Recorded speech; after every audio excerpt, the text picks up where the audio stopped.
We're about to show you guys some weapons you've seen before, but also some weapons that we're showing for the first time here. Yeah.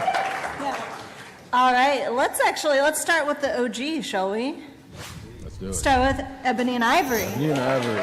Well, as you guys can see, it's the ebony and ivory that everybody loves, and knows and loves. And in that video there, you can see that we have gallery mode where you'll be able to take a look at the weapons, all the weapons, and turn them around like that and take a view of them.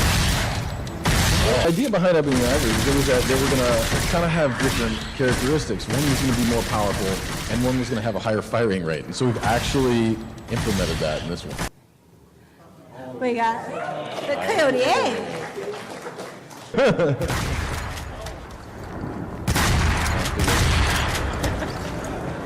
He's having his way with that guy.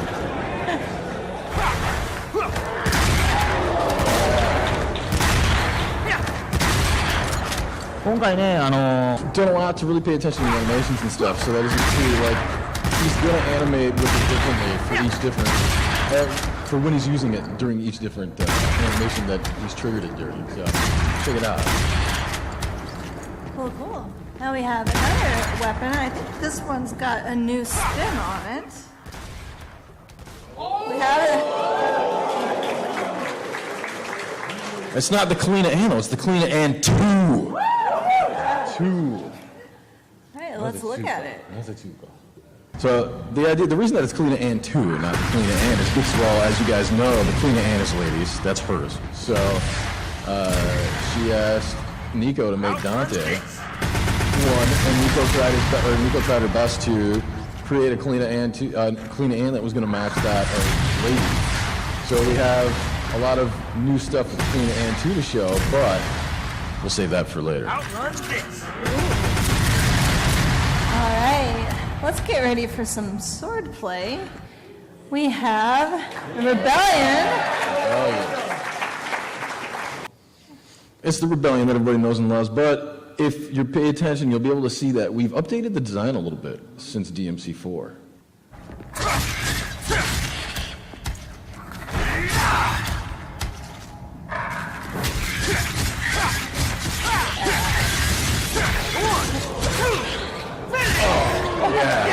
Oh, that feels good. That feels good.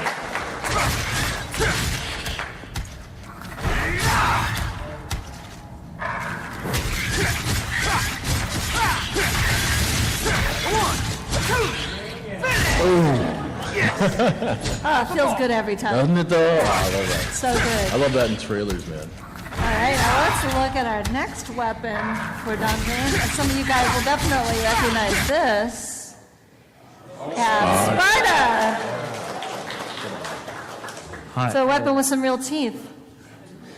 The idea is that this was derived from the Force Edge, right? The Force Edge is actually technically part of this. And up through DMC 4, we had always used the same PS2 model for the Force Edge in that. And, you know, it's PS2, so the polygon count is really low. So it was starting to look pretty bad. And so we didn't redesign, we basically remade this weapon with the idea that, all right, we're going to make the Force Edge finally look, you know, better than it, and up to date with today's hardware. Let's see it in action.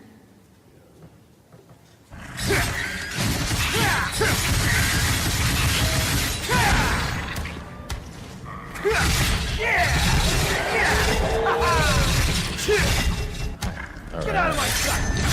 All right, let's move on to our next weapon. We got... Oh! Yeah! Knew you guys would be excited to see this. A little updated. Cerberus is back. Before we say anything, let's take a look at the video. Let's take a look at the next... Let's take a look at the next video to see just what's going on with Cerberus this time. Yeah, we gotta check this out.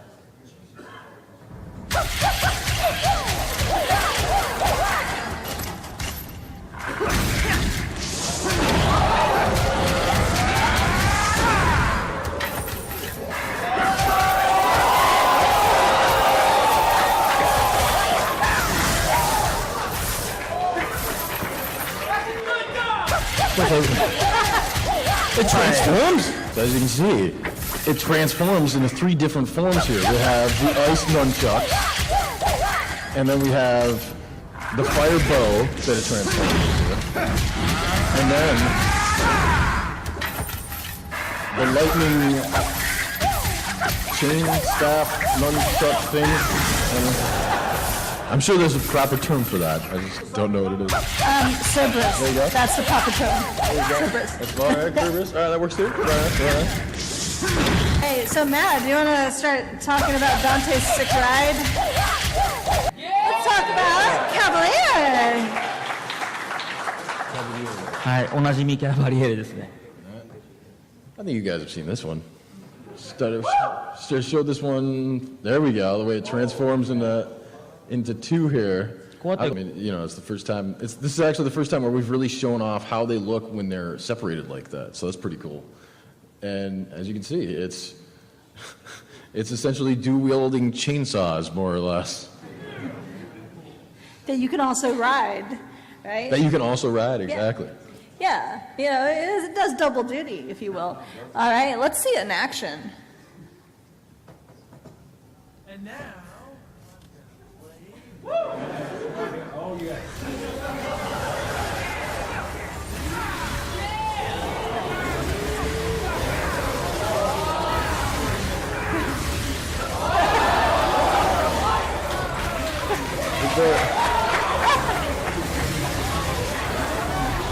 Our buddy Yoshida-san.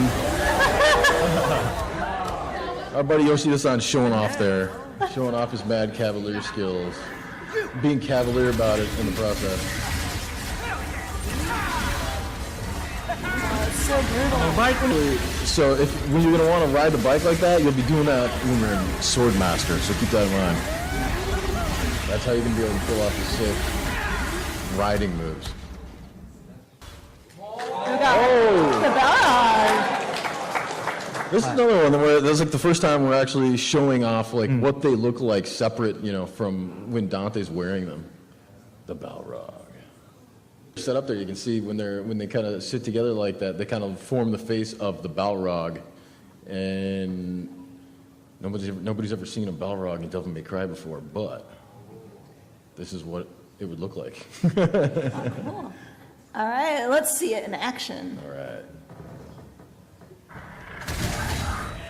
So here Dante's using blow mode. I love that.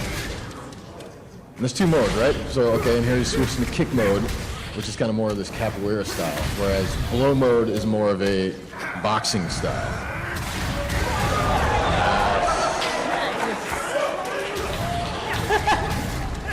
If you actually pay attention, you'll see that he's got these shoulder pads that when he's in blow mode, they're gonna basically become these kind of brass knuckles on the gauntlets on his arms, and then when he goes into kick mode, they actually transfer down to his legs. 2章になります。 And maybe you're wondering, like, okay, what's with the fire? Like, how's that work? Well, you'll see that as he's punching in blow mode there, whether you've connected with the punch or not, that builds up the fire. There's a move called ignition. And then when you're in kick mode, I'm not going to do the dance thing, but the little capoeira dance. When you do that, that's how that powers up ignition in that mode. Oh, it looks so cool. It looks kind of like he's almost like doing like a shoryuken there. Yeah, man. That's a move called real impact. That's real impact. And what'll happen is when you've built up ignition like that all the way to its max in blow mode, that's when you can do that move, the one that looks like a Shin Shoryuken there. Real impact. Oh my god, it's so cool. All right, so this next one I think is totally new for the audience as well. And I think has actually got one of the coolest mechanics in the game. Let's check out the Faust hat. So, as you can see here, this is a hat. It's quite a hat. Quite a hat, isn't it? And so you can see the eyes there. So there's an enemy in DMC 4 called the Faust. And so this is weaponized form of the Faust, essentially. So It is very interesting.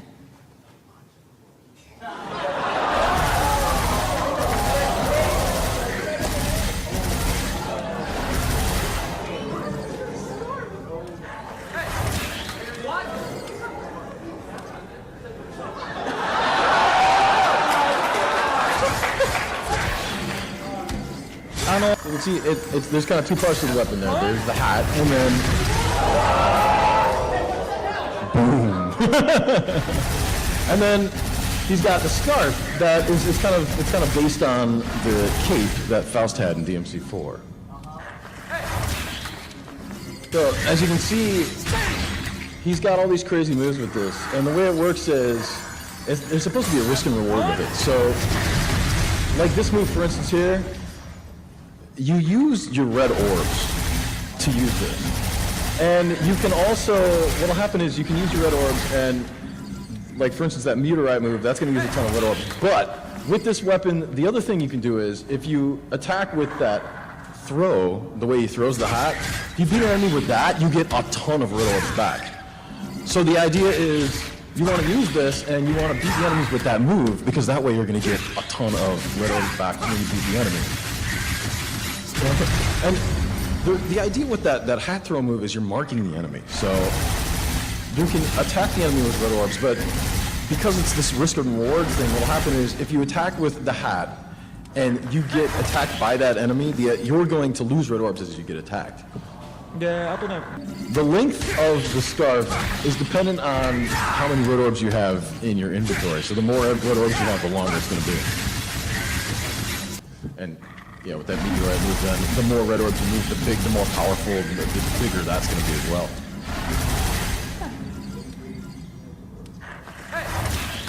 Cool. 超かっこいいと思う But yeah, like That's pretty the sweet. story of Faust itself, risk and reward. Exactly. Like a deal with the devil, if you will. All right, now. When we feel